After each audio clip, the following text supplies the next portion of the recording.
Voy a hacer una pregunta primero para arrancar. ¿Usted alguna vez ha conocido a alguien a que le hayan dado un regalo y que lo esconda para que nadie lo vea?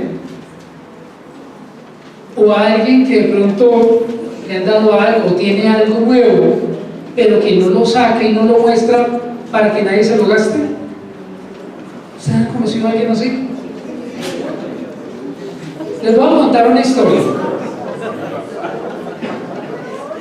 Cuando yo estaba pequeño en Ibagué, había un vecino y a él le regalaban ropa y le regalaban zapatos, pero no se los ponía. Le regalaban un balón y no lo sacaba. Todo lo mantenía escondido para que la gente no se lo viera, no se lo gastara. Y en diciembre, el 24 de diciembre, el 25, que todo el mundo sale y se pone la pinta, salía tipo 9, 10 de la mañana con su ropa nueva, y a las 11 de la mañana uno ya lo veía con la misma ropa de siempre, con su busito roto, su pantalón roto, su zapato roto. ¿Sabe cómo le decíamos? Roto. Y hay personas así. Hay personas que de pronto le regalan algo y prefieren no mostrarlo, prefieren esconderlo porque es su regalo, y de alguna manera son personas que uno podría llegar a llamarlas como amargadas, un poco egoístas. No significa que él sacara una camisa y no se la pidiera prestada, obviamente no, pero hay personas que lo que le regalan terminan por esconderlo, como que son de su propiedad y como que son mías y de nadie más, y yo prefiero no mostrarlas. Con seguridad, este muchacho fue creciendo y se le fueron quedando sus zapatos nuevos, se le fue quedando su ropa nueva, porque prefería no gastarla, prefería no mostrarla. Cuando a nosotros nos dan un regalo, si os pienso en un regalo muy especial para usted, algo sencillo, que alguien le regale un carro. ¿No es sencillo? Un carro, sí, un carrito de... Usted piensa siempre en lo grande. O si a uno de hombre le regalaran un balón, ¿uno qué hace? Se va al parque a jugar de una. Sí, Saulito, como que eran los que le regalaban el balón, lo sacaban, o no lo metían en el equipo, quién sabe por qué sería. Pero cuando a uno le dan un regalo, uno quisiera mostrarlo. Eso es como lo normal. Y uno decir, vea, yo tengo este regalo, quiero mostrarlo, quiero que se me note que tengo este regalo. Hoy vamos a hablar de un regalo que cada uno de nosotros tenemos, pero que cada uno, si lo tiene, se debe notar a los demás. Yo los voy a invitar a que abramos nuestras Biblias. Todos tenemos Biblias. Si a alguien le falta una Biblia, tenemos algunas para prestar. Podemos levantar la mano. Levante su mano, que nuestros anfitriones le darán una Biblia. Y el bosquejo. ¿Todos recibieron el bosquejo? Es muy importante. Si a alguien le falta un bosquejo, puede pedirlo. Por favor, busquemos 2 Corintios, capítulo 8, y vamos a estudiar desde el versículo 1 hasta el versículo 8. Estamos en una serie que se llama Creemos. ¿Llevamos cuántos meses con esta serie? ¿Creemos unas 3 meses? Desde junio. ¿Cómo pasa el tiempo?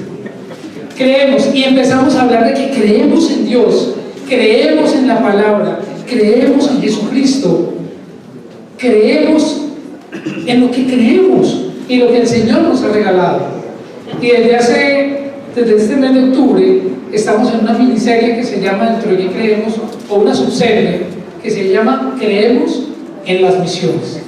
Hace 8 días Alberto nos compartía acerca de la salvación, y que la llevamos con nosotros, que es una necesidad colectiva y que necesitamos vivir la salvación, y que Él nos decía que nosotros tenemos que comunicar lo que nos han regalado. Hoy vamos a hablar de lo que se nos debe notar si ya hemos recibido a Jesucristo. y vamos a hablar de la gracia. Yo quiero invitarlos a que me acompañen. Segunda de Corintios capítulo 8, versículo 1 al 8, lo voy a leer rápidamente, ustedes me acompañan. Yo lo voy a leer en la nueva versión internacional. Si usted tiene otra versión, siga su versión, la versión que tiene en sus manos, pero todas nos van a dar el mismo mensaje. Dice así: ahora, hermanos, queremos que se enteren de la gracia que Dios les ha dado a las iglesias de Macedonia. En medio de las pruebas más difíciles, su desbordante alegría y su extrema pobreza abundaron en rica generosidad. Soy testigo de que dieron espontáneamente tanto como podían y aún más de lo que podían, rogándonos con insistencia que les concediéramos el privilegio de tomar parte en esta ayuda para los santos. Incluso hicieron más de lo que esperábamos, ya que se entregaron a sí mismos, primeramente al Señor y después a nosotros, conforme a la voluntad de Dios. De modo que rogamos a Tito que llevara a feliz término esta obra de gracia entre ustedes, puesto que ya la había comenzado. Pero ustedes, así como sobresalen en todo, en fe, en palabras, en conocimiento, en dedicación y en su amor hacia nosotros, procuren también sobresalir en esta gracia de dar. No es que esté dándole órdenes, sino que quiero probar la sinceridad de su amor en comparación con la dedicación de los demás. Pablo está escribiéndole a los corintios y en el primer versículo del capítulo 8 hace referencia a una iglesia, a las iglesias de Macedonia. ¿Cuáles eran esas iglesias de Macedonia? Son algunas iglesias que Pablo también escribió. Era la iglesia de Filipos y de Tesalónica. También habían otras iglesias como la de Berea. Y había algo especial en estas iglesias que de pronto no era lo más grato. Eran iglesias que económicamente estaban por debajo de la iglesia de Corinto, a la cual Pablo en este caso les estaba escribiendo. Y estas tenían una característica especial, estas iglesias de allá. ¿Eran qué? Generosas. Pero también había otra cosa particular en ellos, que era una iglesia la cual se le notaba su alegría, su gozo.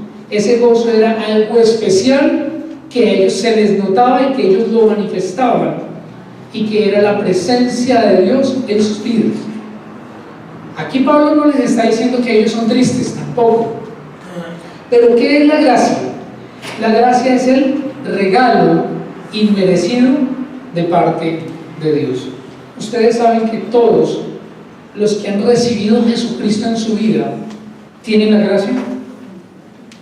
Todos los que reciben a Jesucristo como el Señor de sus vidas tenemos la gracia de Dios, porque es el regalo inmerecido. Todos somos salvos a través de la persona de Jesucristo.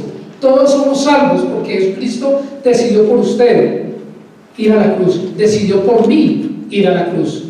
Ya no tenemos que hacer nada más extraordinario, ya no tenemos que cumplir con ciertas reglas para alcanzar el favor de Dios. Jesucristo ya lo hizo por usted y por mí. Y eso se llama gracia, el regalo inmerecido de Dios. Y aquí Pablo le está diciendo a los corintios: mire, a los de Filipos, a los de Tesalónica, a los de Berea, a todos los de la iglesia de Macedonia, de la región de Macedonia, a todas esas iglesias, a ellos se les nota la gracia. Ustedes pueden ser una buena iglesia, pero les hace falta algo más. Y la gracia se manifiesta de dos formas, y vamos a verlo en este pasaje. Yo quiero que me acompañen en el bosquejo. Dice: creemos que la gracia se manifiesta de dos formas. La primera, con gozo en medio de las dificultades. ¿Por qué Pablo les dice a los de Corinto que los de Filipenses se gozaban? Miren cómo dice el versículo 2: en medio de las pruebas más difíciles, ¿cómo era su alegría? Desbordante. En otras versiones, en la versión de las Américas, dice: en medio de una gran prueba de aflicción, ¿qué pasó? Abundó su gozo. En la Reina Valera dice que en grande prueba de tribulación, la abundancia de su gozo. La Nueva Traducción Viviente dice: están siendo probadas en muchas aflicciones. Y es una traducción que me llama mucho la atención, la traducción latinoamericana. Dice: estas iglesias han pasado por muchas dificultades, pero están muy felices. Se les notaba la gracia. Aún en medio de las situaciones más adversas, estaban felices. ¿Y cuáles eran esas situaciones adversas por las cuales estaba atravesando las iglesias de Macedonia? Estaban siendo perseguidos por su fe, estaban siendo atacados porque ellos creían en Jesucristo y estaban empezando a compartir el Evangelio. Estaban viviendo momentos de verdad, de verdadera persecución, de verdadera aflicción. Yo no sé cómo usted viene aquí. Cada uno de nosotros, de los que venimos aquí, venimos con una angustia diferente. Esa la sabe usted y la sabe Dios. Es más, Dios sabe más de lo que usted pueda saber. En momentos de aflicción es donde aquí Pablo les dice a los corintios: mire, esas iglesias de allá que están siendo perseguidas, que están siendo afligidas, que tienen muchas preocupaciones, ¿saben qué? A ellos se les nota la gracia. ¿Y cómo se les nota? Con gozo, con su felicidad, porque Pablo sabía cómo estaban ellos. Y la prueba de qué era lo que estaban viviendo lo podemos ver en Filipenses capítulo 1 versículo 27. No lo busquen, tranquilos, yo lo voy a leer. Una situación que ellos estaban viviendo. Pase lo que pase, compórtense de una manera digna del Evangelio de Cristo. De este modo, ya sea que vaya a verlos o que estando ausente solo tenga noticias de ustedes, sabré que siguen firmes en un mismo propósito, luchando unánimes por la fe del Evangelio y sin temor alguno a sus adversarios. Pablo sabía cuál era la situación que estaban viviendo esas iglesias, y en especial la iglesia de Filipo. Luego dice: y sin temor alguno a sus adversarios, lo cual es para ellos señal de destrucción. Para ustedes, en cambio, es señal de salvación, y esto proviene de Dios. Porque a ustedes se les ha concedido no solo creer en Cristo, sino también sufrir por Él, pues sostienen la misma lucha que antes me vieron sostener y que ahora saben que sigo sosteniendo. Pablo les está escribiendo desde la cárcel. O sea que Pablo sabía de lo que estaba hablando. Pablo sabía de lo que estaban viviendo los de la iglesia de Filipo. Pablo también sabía que era sufrir. Y en medio del sufrimiento, ¿cuál es la manifestación de la gracia? Alegría, gozo. A ellos se les notaba que estaba Dios en sus vidas. Y Pablo les escribe a los corintios, y vamos a verlo más adelante en el versículo 8. Les dice Pablo: miren, ustedes son una iglesia bonita, ustedes son una iglesia especial, ustedes tienen palabra, ustedes tienen esto, ustedes tienen todo esto, pero ¿saben qué? Tal vez les falta que se manifieste el gozo y que se les manifieste también la abundancia. Y eso es lo que vamos a ver en el segundo punto, pero quiero que nos concentremos acá. La gracia de Dios se manifiesta en el creyente aún en medio de las adversidades. Dios hace el trabajo en su corazón, hace el trabajo en el corazón del creyente y le da ese gozo especial, eso que viene de afuera, que viene de Él, aún en medio de las dificultades. Muchas veces uno le pregunta a él: ¿cómo está? Dígame si esta iglesia de Filipenses, sin plata, con aflicciones, porque dice, en el texto dice que ellos vivían en extrema pobreza, pero a ellos se les notaba algo especial. ¿Cómo estaba esa iglesia? ¿En la olla? No, en la parte económica, estaban en la olla. En la parte de emoción, estaban en la olla. Estaban viviendo momentos de aflicción, pero se les notaba algo, tenían un toque especial. ¿Cuál era ese toque especial? La gracia de Dios. Y ellos no se la guardaron, no se guardaban esa gracia. Ellos permitían que Dios se manifestara en ellos, y que todos, a la luz de todo el mundo, en ese entonces la gracia se manifestaba en ellos. ¿Y cómo se manifestaba? Con desbordante alegría.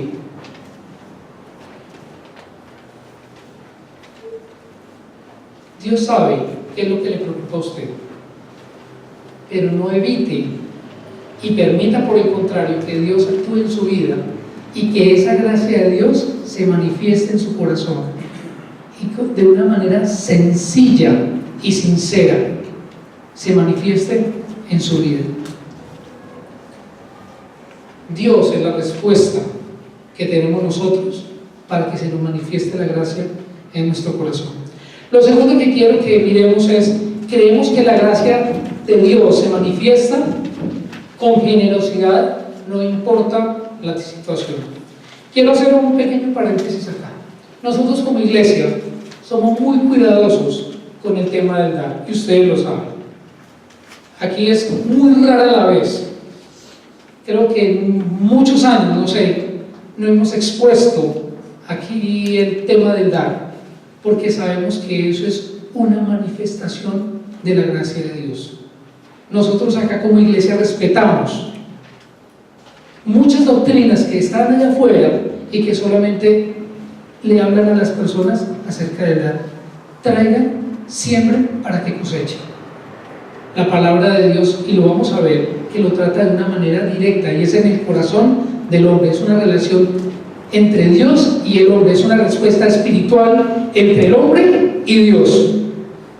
Si Dios ha hecho, y si hay gracia, y si el Señor ha tocado el corazón del creyente, la persona por sí sola da. Y eso es lo que vamos a ver acá. Yo quería hacer este paréntesis porque no quiero que se malinterprete que nosotros estamos aquí parados pidiendo, porque no se trata de eso.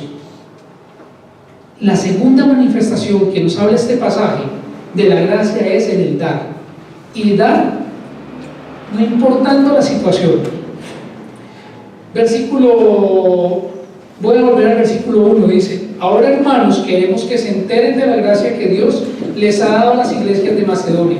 Versículo 2: en medio de las pruebas más difíciles, su desbordante alegría, que ya lo hablamos, y luego viene la segunda parte de la gracia, la segunda manifestación, dice: y su extrema, ¿qué? Pobreza, abundaron en rica generosidad. Soy testigo de que dieron como espontáneamente, tanto como podían, y aún más de lo que podían, rogándonos con insistencia que les concediéramos el privilegio de tomar parte en esta ayuda para los santos. Incluso hicieron más de lo que esperábamos, ya que se entregaron a sí mismos primeramente al Señor y después a nosotros conforme a la voluntad de Dios. ¿Qué estaba pasando en ese momento? La iglesia de Jerusalén, de donde habían partido todos los misioneros, estaba atravesando un momento de dificultad, un momento apremiante en la parte económica. Y la iglesia de Filipo, llena de la gracia de Dios, dieron de manera abundante. Imagínense una iglesia arrancada, por lo que nos muestra el texto, y mirando el contexto histórico, no era una iglesia que tuviera mucho dinero. Diferente a la iglesia de Corinto, que la iglesia de Corinto quedaba en una ciudad en donde había mucha prosperidad. Era un puerto importante y era una ciudad muy importante para aquella época. Y Pablo les dice a ellos: mire, esa iglesia, las iglesias de Macedonia, dieron de una manera abundante, generosamente. La gracia de Dios se manifestó en el dar. Y vamos a ver las formas en que esa gracia abundó en ellos. ¿Y cómo lo hicieron ellos? Dice: espontáneamente. Soy testigo de que dieron espontáneamente. ¿Cómo es espontáneo? Sin pensarlo. Desinteresado. Sin pensarlo. ¿Los obligaron? No. Entonces no nos dejemos engañar cuando alguien, o cuando vayamos a alguna iglesia y empiezan a pedir por obligación. No. La gracia de Dios trabaja en el corazón de cada uno de nosotros, y la gracia de Dios nos lleva a dar de forma espontánea. En otras versiones dice, de su propia voluntad dieron. Nadie los estaba obligando. Nadie lo hacía por obligación, sino que quisieron hacerlo, dice otra versión. Y da tristeza como algunas se aprovechan, lo que yo decía ahora. Da tristeza como algunas iglesias, y no vamos a hablar de ninguna iglesia en especial, somos totalmente respetuosos también por lo que ellos hacen, pero que no lo compartimos. Y da tristeza cómo engañan algunos a la iglesia. Traigan. No, la palabra está diciendo de su propia voluntad, conforme a la gracia, conforme a lo que su corazón les dicte. Ahora, que si su corazón les dicta poco, ya es otro problema. Pero aquí la palabra nos está diciendo que lo hicieron de forma espontánea. Y lo siguiente que nos dice, tanto como podían y aún más de lo que podían. Eso significa más allá de sus propias fuerzas.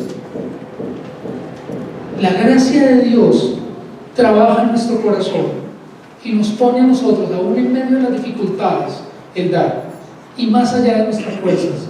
Yo recuerdo el pasaje de la viuda. Ustedes recuerdan cuando Jesucristo estaba en la iglesia, en la sinagoga, y llegó el momento de la ofrenda, y al parecer se hacía una fila, y lo que habían era se llama el alfolí, pero eran unas jarrones, me imagino yo, que eran en lámina de cobre. ¿Y saben para qué eran? Para que cuando ellos depositaran las monedas, los ricos, ¿qué hicieran? Sonara durísimo. En ese entonces recordemos que no había tarjetas de crédito, ¿cierto? Ni había billetes. Entonces eran monedas y sonaban durísimo. Y al parecer iban del más rico hasta el más pobre. Y Jesús se quedó sentado en primera fila, viendo cómo los ricos depositaban las monedas. Tal vez ellos daban de lo que les sobraba. Pero de últimas, ya en las últimas, pasó una viuda. Yo me la imagino, una persona de bastante edad, y fue y echó 2 moneditas que se llamaban blancas. Eran las monedas más insignificantes. ¿Quién tiene una moneda de 50 pesos? De esos no tienen, ¿cierto? Esas monedas, ¿cómo suenan si las ponemos y las tiramos al piso? Se caen y suenan. Yo me imagino a esa pobre mujer, esa viuda, echando esas 2 moneditas. ¿Y saben qué significa esas 2 moneditas para ella? Todo lo que tenía. Ella estaba dando más allá de sus propias fuerzas. Ella dio todo de lo que tenía. Eso realmente es la gracia. No es dar de lo que me sobra, sino es dar de lo que me falta. Y bueno, volvemos a decir aquí, somos totalmente respetuosos con el tema del dar, pero nosotros estamos en la obligación de enseñarlo, porque está en la palabra. Y Pablo le dice a los corintios, miren esa iglesia, vive en extrema pobreza, pero ¿cómo se manifiesta la gracia? Con alegría. Y también ¿cómo se manifiesta? Con generosidad abundante, porque dieron más allá de sus propias fuerzas. Y otra característica que dice es que ellos entendían que era un privilegio. Versículo 4, qué pena que me aleje un poco, pero es que la letra está más pequeña cada vez. Dice, rogándonos con insistencia que les concediéramos el privilegio de tomar parte en esta ayuda para los santos. Era un privilegio para ellos. Dice, rogándonos con insistencia que les concediéramos el privilegio. Me imagino esa iglesia, no, déjenme a mí, no, yo prefiero dar, no. Se peleaban por dar, porque para ellos representaba un privilegio. ¿Cómo son en las iglesias hoy en día? No voy a hablar de acá, pero muchos dicen, no, que del que tiene, a ese le sobra. ¿No ven la camioneta que llega? Se está tapado en plata. Ese es el que tiene que dar. Esta iglesia, y Pablo está hablando de una iglesia rica en generosidad por causa de la gracia. Y dice, mire, ellos se peleaban por dar. Para ellos representaba un privilegio dar. Entonces el dar no es una obligación, sino es un privilegio. La gracia nos muestra en nuestro corazón que el dar para la obra del Señor es un privilegio. Es entender que es un privilegio. El Señor nos está mostrando en su palabra qué es lo que debemos hacer. Y aquí es donde debemos revisarnos cada uno de nosotros y entender cómo estamos nosotros en esta parte. ¿Estamos dando para la obra del Señor? No sabemos cuánto usted puede dar. Eso va en el corazón de cada quien. La ley ya pasó. ¿Ustedes saben qué decía la ley? Que había que dar el diezmo. Aquí el Señor nos está invitando a que demos más allá de nuestras propias fuerzas, que lo hagamos de forma espontánea, que entendamos que es un privilegio dar, no es una obligación. Y nosotros estamos en el mes de las misiones, pero nuestra primera responsabilidad es con nuestra congregación.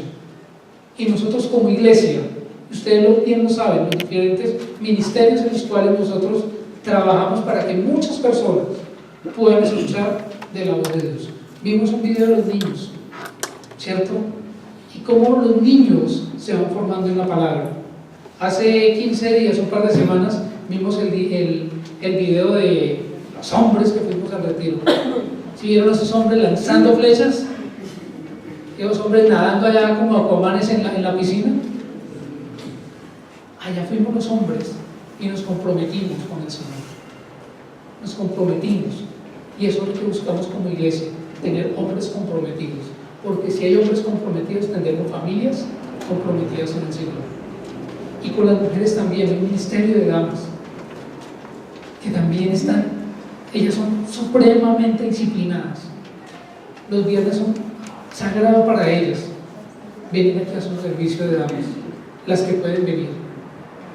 Pero como iglesias trabajamos en diferentes ministerios, están los ministerios de los jóvenes, el de los universitarios, el de los profesionales, y tenemos otros proyectos, pero necesitamos recursos de verdad. Y no les estamos pidiendo, sino les estamos enseñando que aquí en la palabra dice: den conforme a sus fuerzas y más allá de sus propias fuerzas, den de manera espontánea. Y eso es producto de la gracia que el Señor hace en la vida de nosotros. Por último, dice que esa gracia se manifiesta en el dar cuando nos entregamos primeramente al Señor. Versículo 5 dice: incluso hicieron más de lo que esperábamos, ya que se entregaron a sí mismos primeramente al Señor y después a nosotros conforme a la voluntad de Dios. ¿Qué es eso de entregarse primeramente al Señor? Pues que los filipenses, los de Tesalónica, los de las iglesias de Macedonia, ellos se entregaron primeramente al Señor. Ellos entendieron realmente cuál era el mensaje. Y la gracia sobreabundó en ellos. Y ellos se entregaron primeramente a Dios. Ellos dijeron: ya sabemos para dónde vamos.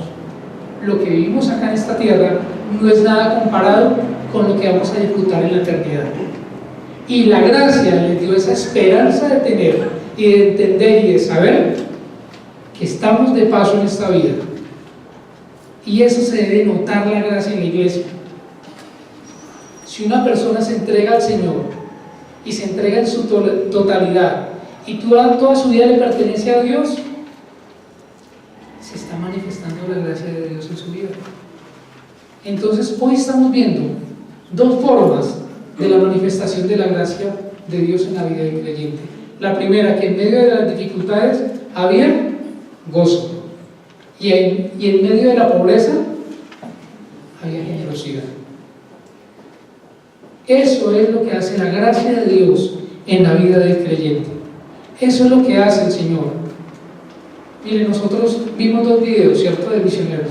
Santiago Benavides con la música. Hoy cantamos dos canciones: Un lugar llamado Gracia y Una fe sencilla. Santiago está haciendo lo que el Señor le ha mandado, pero necesita recursos. Apoyémoslo también a él. No solamente apoyemos a la iglesia, que es nuestra primera responsabilidad, sino tenemos una serie de misioneros que están por todo el mundo. Cuando decimos todo el mundo es que nosotros también apoyamos a misioneros que están ¿en dónde? En Papúa Nueva Guinea. Tenemos misioneros entre los arhuacos. Tenemos a Juan Martínez con el fútbol allá en las comunas de Medellín. Si alguna vez van a Medellín, visítenlos. Visiten a Juan. Para él es una profunda alegría que lo visiten. De verdad. Tenemos tantos misioneros. Acá en Bogotá, en las ciudades con los jóvenes, tenemos el ministerio de Young Life. ¿Cuántas cosas faltan por hacer? Faltan mucho. Hay muchas personas que están allá afuera esperando que nosotros hablemos de Jesucristo. Pero necesitamos también de ustedes. Necesitamos la iglesia. Necesitamos la iglesia. Necesitamos también manos. Necesitamos recursos. Esto no es un discurso político, ni es un discurso para pedir, no. Estamos enseñando la gracia. Y la gracia se manifiesta en gozo, en alegría, en medio de las aflicciones. Pero también se manifiesta en el dar, en medio de la pobreza. Por último, ya para terminar, Pablo les escribe a los corintios y les dice: ustedes son una iglesia bonita, pero, versículo 7, pero ustedes, así como sobresalen en todo, en fe, en palabras, en conocimiento, en dedicación y en su amor hacia otros, procuren también sobresalir en esta gracia de dar. Que se nos note la gracia, que se les note la gracia, les está diciendo Pablo a ellos. Ustedes son una iglesia, les dice a los corintios, ustedes son una iglesia bonita. Es una iglesia en donde de pronto puede haber recursos. Es una iglesia en donde tal vez están viviendo la misma persecución de otras iglesias. Que se manifieste la gracia. Y se debe manifestar en gozo y en generosidad. Examinemos cada uno de nosotros. Debemos arrancar de nuestro corazón ese egoísmo que nos impide disfrutar del gozo de la gracia de Dios, en el gozo de la alegría, en el gozo de dar. Y debemos sembrar, por el contrario, entender que tenemos la gracia, que tenemos a Cristo, que Dios nos permitió tener a Cristo en nuestro corazón.